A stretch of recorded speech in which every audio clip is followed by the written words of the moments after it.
Hey, deserving listeners, sister wives, let's watch and see what comes flying out of my face. I think we tried. It's not that we didn't try. And that's fine. Okay, whatever, that's your guys' relationship, but don't lump all the other relationships in with it. I'm not trying to. I don't understand why you think Because I'm you're trying saying the only relationship that was going okay was mine and Cody's, and that's not true. I never said that. You did say that. She didn't say that. Yeah.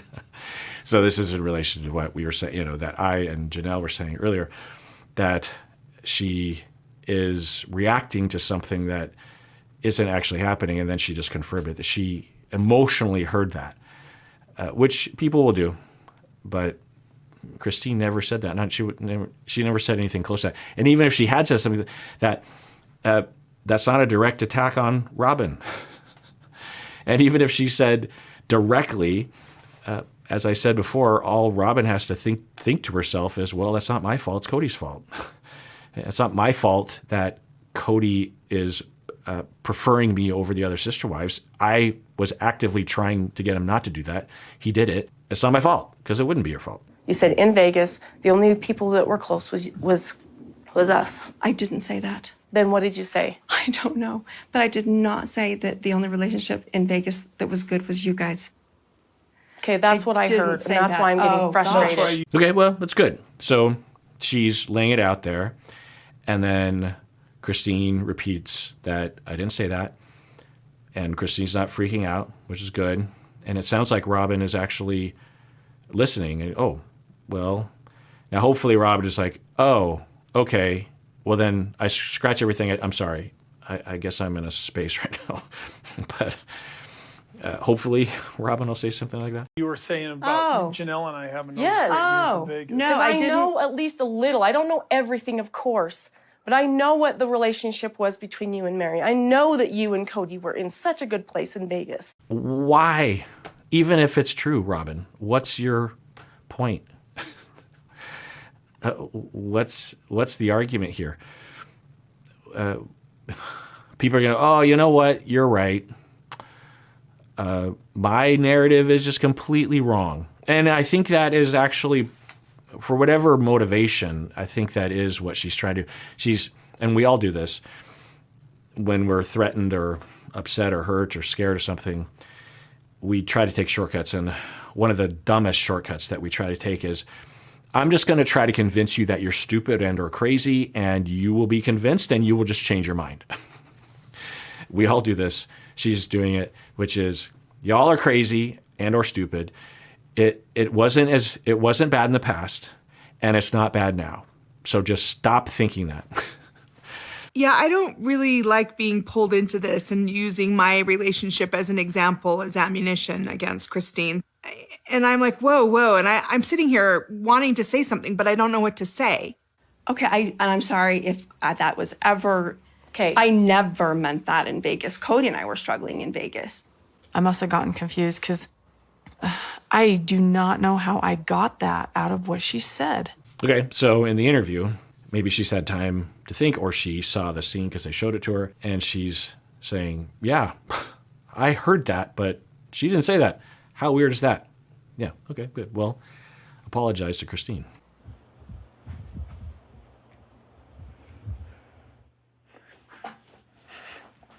Okay, no apology. I mean, it's the edit, so who knows? It didn't look like an apology happened. So it looks like Robyn is only somewhat convinced. I don't know. We've been 12 years public, 11 years public, trying to convince the world. Oh, right.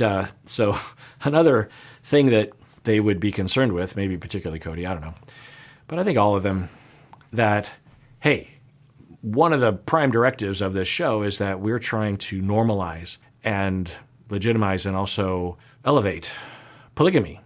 And everything's falling apart. And if you're going to say, Christine, that it was always bad, even during the filming, then you're basically saying that you're a liar and that we're all liars. Because we were telling the cameras and interviews and other things that I haven't watched that it's functional and good. And what you see is what you get. And polygamist families are a healthy way to live. But now you're saying, potentially pointing in the direction that it was never good. And maybe other relationships are also on the surface looking good, but also are not bad, or are bad on the inside, which has implications for not only our religion, but my entire life. Is my entire life a lie? That's another thing to think about, is that they could all be wondering now, is my life one big lie? Because, think about all the things that these 5 adults had to go through in order to be in a polygamous family. All of the attacks and all of the hatred and the lost relationships and the legal struggles, the amount of self-justification that you'd have to engage in, and the certainty that you'd have to establish, and also to your kids, because if it's rotten at its core, then you brought kids into a situation that was rotten to its core. Now, Christine's not saying that. She's just like, yeah, our relationship has been struggling. That's all she's saying. But, when there's cracks in the pavement, you worry the whole thing's going to fall apart. So I wonder if that's also at play here, that Cody and Robyn are, because Robyn appears to be the most devout in their religion. And so, and Robyn, I wouldn't be surprised if she comes from a family of origin that had this kind of tyrannical or, I don't know, dogmatic browbeating, because she's kind of had language around that, more so than any of the other adults, actually. We've been 12 years public, 11 years public, trying to convince the world that we have something legitimate. We've worked so hard begging the public to accept our marriage, our family. And in a moment, she decides we're divorced, and it feels like it delegitimizes everything I've worked for. One, it wasn't a moment, it was several years that you actually caused, which is either a horrible thing or you just had the normal experience of falling out of love with someone, or something in between, or some other option. Anyway, so there's that. But also, another way to look at it is that it's just a lateral move, because a lot of marriages end in divorce, and a lot of monogamous marriages end in divorce, and it's very typical. So maybe by there being a divorce in this family, it just puts you in a category that makes you even look more approachable and human and like everybody else. So I'm curious, in all of this, it seems like my relationship with all the kids, the adult kids, is really off too. Have you been talking to the adult kids about this? No, we don't. No one wants to talk about this. I think your relationship is off with your kids because of COVID, not because of me. Bull, you're telling them. It's Christine telling them. Okay, yikes. He should be able to easily conclude that, at the very least, a good portion of the older kids not appreciating Cody lately is because he has not been reaching out to them. He has, I don't know all of his relationships, there's a lot of kids, but of the ones I have heard about and from, he's completely neglecting them. It's not even debatable. He's estranged from his own children almost overnight because of COVID, and uncool and horrible. So, okay, maybe Christine has influenced them a little bit.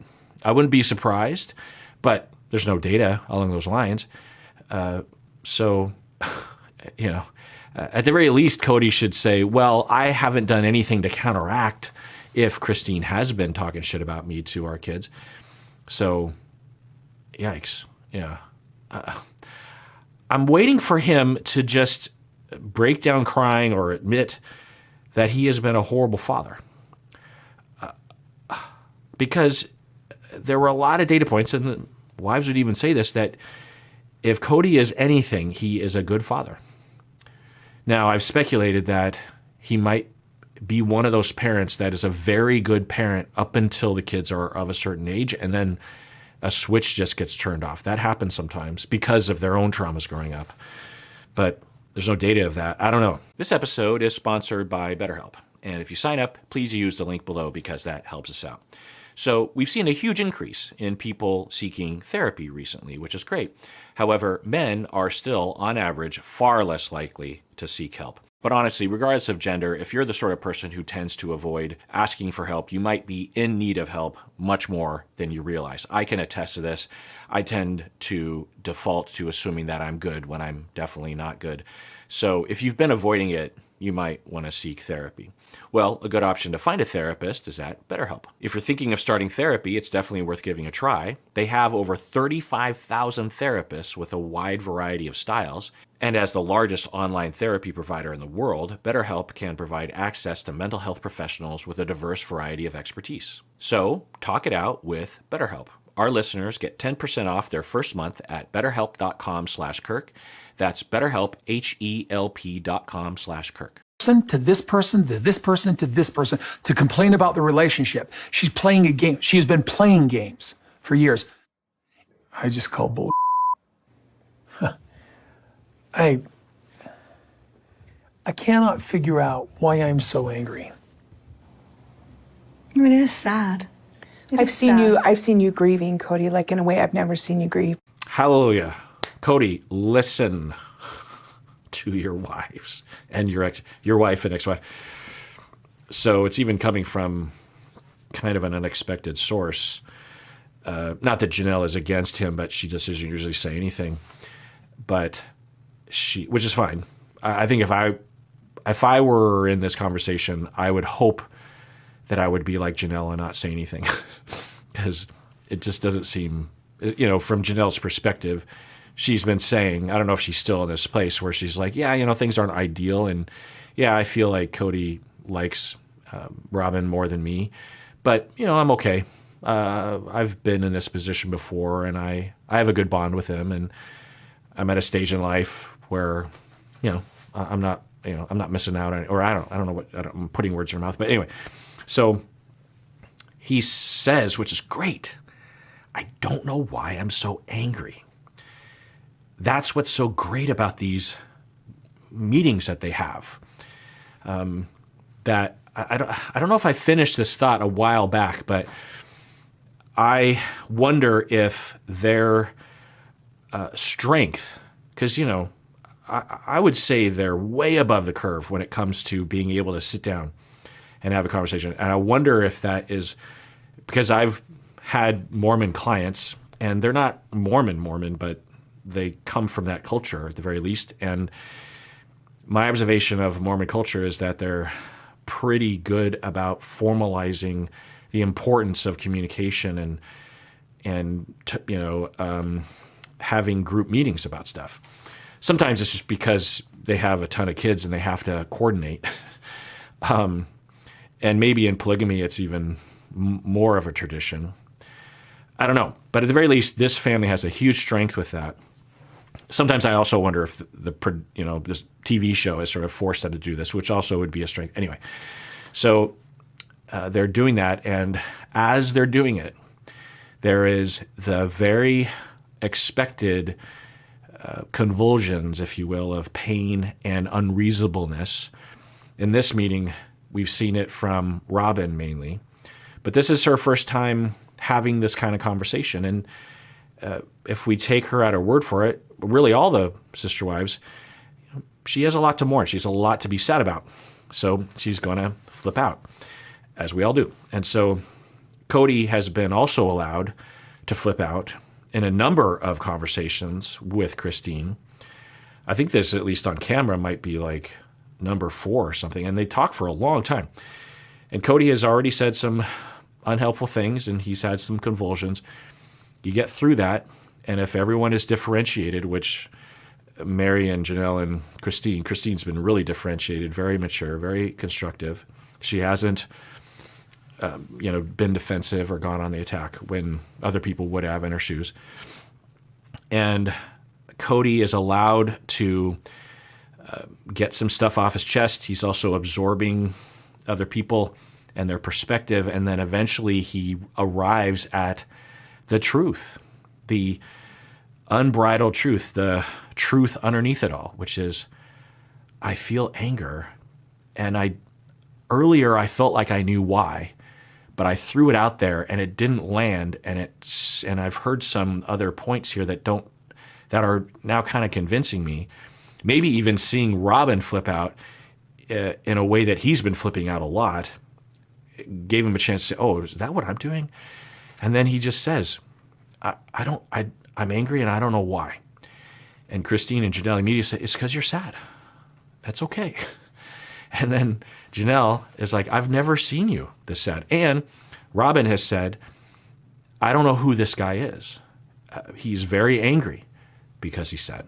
So is this where, but I don't think this is where things turn around, because when they, do the one-on-one interview stuff where they insert in the edit, I believe that's months later, he seems even more angry in those interviews. So ups and downs. Before. You disguise it, but it's grief. I don't know how to explain it. He's just been off.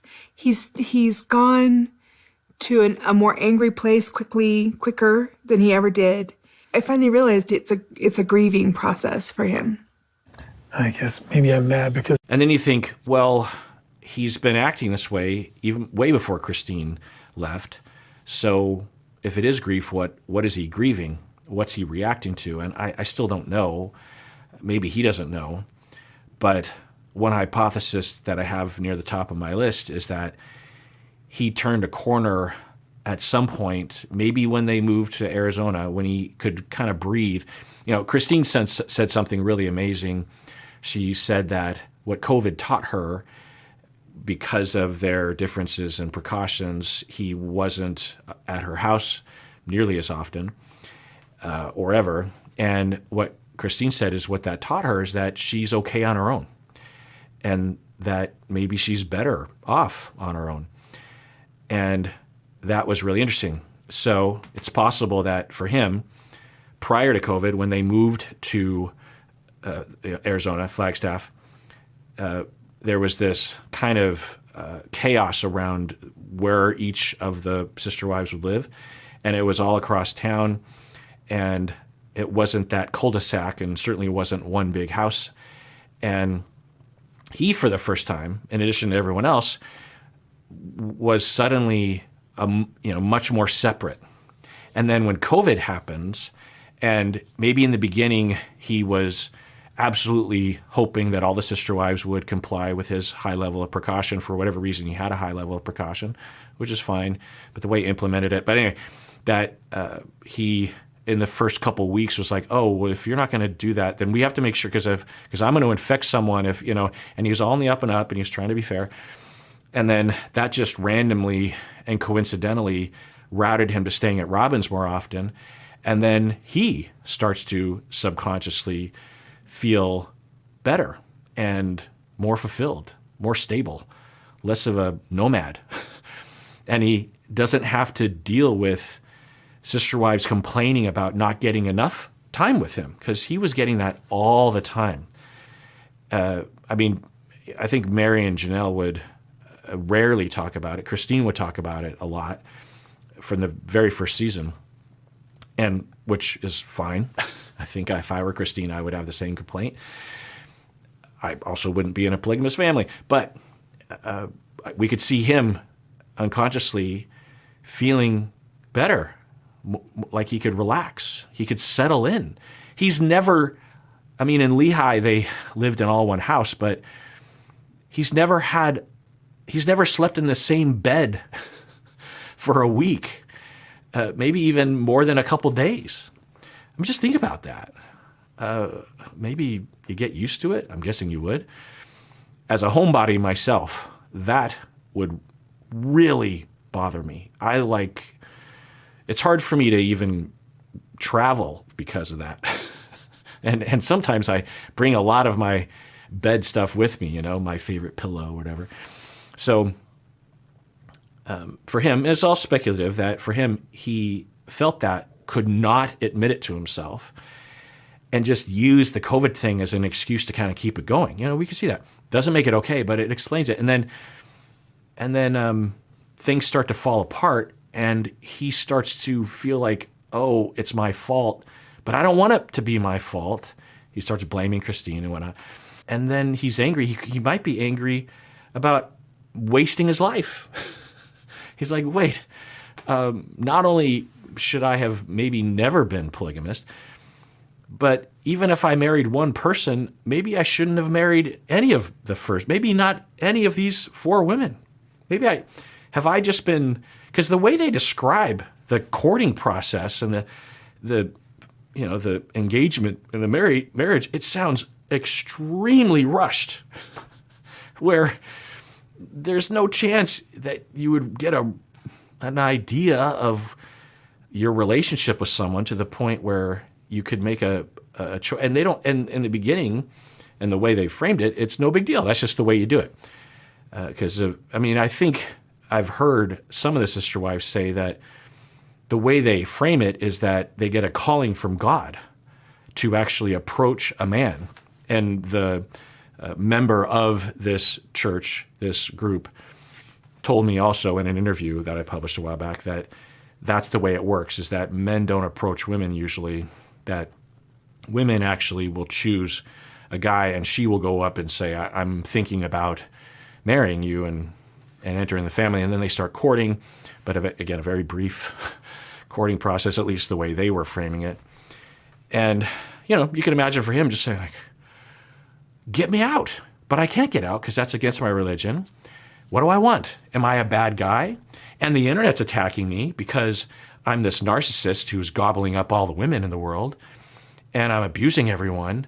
And if things fall apart, then that'll confirm what everyone's saying. I just imagine just the whirlwind. I'm speculating completely. I don't know. I'm speculating all this because I suspect I'm never going to get an answer that is satisfying to me regarding his self-awareness and conceptualizing it in some way that would make sense to me. So that's what you're seeing. I guess emotionally, it doesn't feel comfortable to sit. Maybe that's it. Maybe reaction videos, that's the whole reason why I do this, or the whole reason why I get animated, is because in my regular life with my clients, I have hours and hours to ask questions and to conceptualize and to collaboratively build a formulation with someone. When I'm watching these shows, I have no ability to do that. So I'm just like, there's so many questions. There's so many unanswered questions. What's happening? And then I just sort of fill in the gap of information with my yammerings.